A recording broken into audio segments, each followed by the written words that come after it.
Good morning, children. Welcome, all of you. And today we will discuss class 10th, chapter 2, Long Walk to Freedom. And we will discuss oral comprehension, part 3, and thinking about the text. So, in my previous video, we discussed about the first question, what are the two obligations? And now the question number 2. What did being free man as a student, how does he contrast these transitory freedom with the basic and honorable freedom? So Mandela, this is the opinion of Mandela about freedom. So as a boy, Mandela did not have a hunger to be free, as he thought he was born free or free in every way he knew. So he thought he was free in every way as a boy. Now, as a student, he wanted certain transitory freedom only for himself, like being able to stay out at night, read what he pleased, and go where he chose. Now, come to the freedom, the basic honorable freedom. He then talks about certain basic honorable freedom like living, marrying, and having a family and children. Here a word used, transitory. Transitory means not permanent. So this is the opinion of Mandela about freedom. Next question. Does Mandela think the oppressor is free? Why or why not? Children, I want to make clear the meaning of oppressor.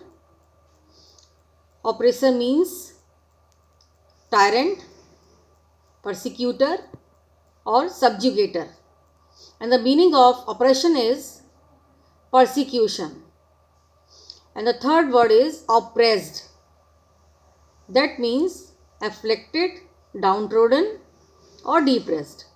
So what is the opinion of Mandela about the oppressor and the oppressed? Answer is Mandela does not feel that the oppressor is free because an oppressor is a prisoner of hatred who is locked behind the bars of prejudice. Prejudice means a strong dislike without any reason. So this is the feeling.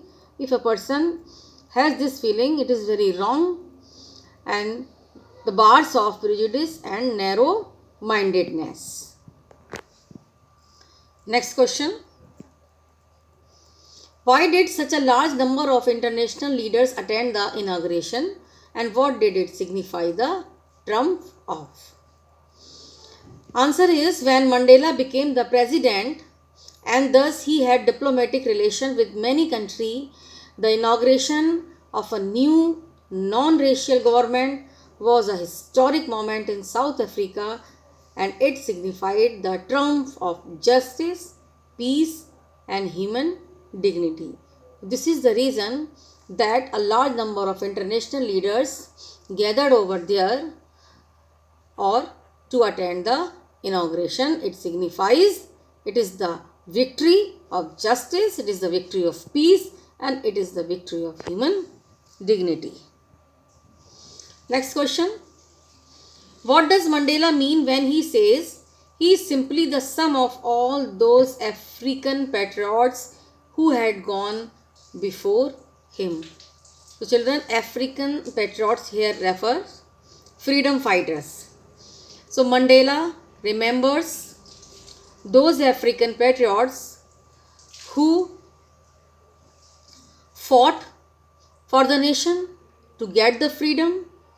So Mandela wants to pay his tribute, his gratitude to all the people who had sacrificed their lives for the sake of country, South Africa, and gave, it means paved the path of cooperation and unity for him. So he remembers and he pays his tribute to all the people who had sacrificed their lives.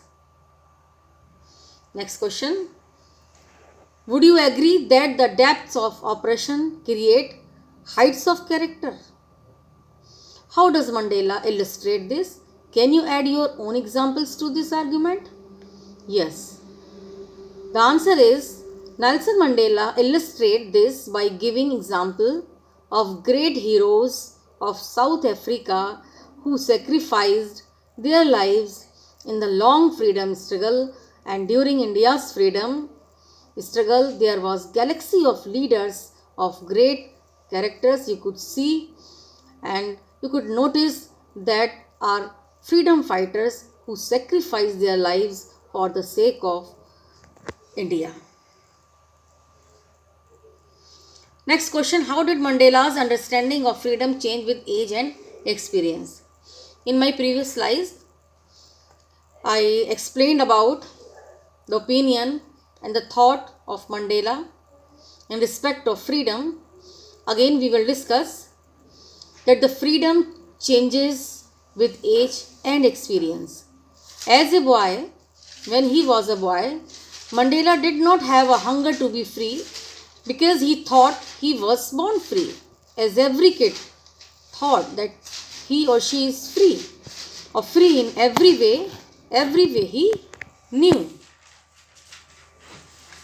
As a student, when he grew up, as a student, he wanted certain transitory freedom only for himself, such as being able to stay out at night, read what he pleased, and go where he chose. He then talks about certain basic honorable freedom. These are the basic honorable freedom: living, marrying, and having a family. Now come to the next question. How did Mandela's hunger for freedom change his life? What he thought about the freedom and how this hunger for freedom changed his life? The answer is Mandela realized in his youth that it was not his freedom that was being curtailed, but the freedom of all blacks, the hunger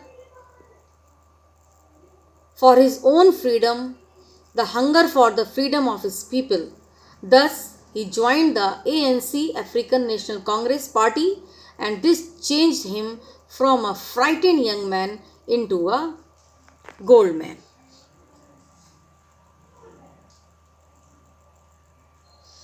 So children, so this is the end of the comprehension check 3 and thinking about the text, and you just go through these slides very carefully and try to understand the answer and write in your notebook. Thank you.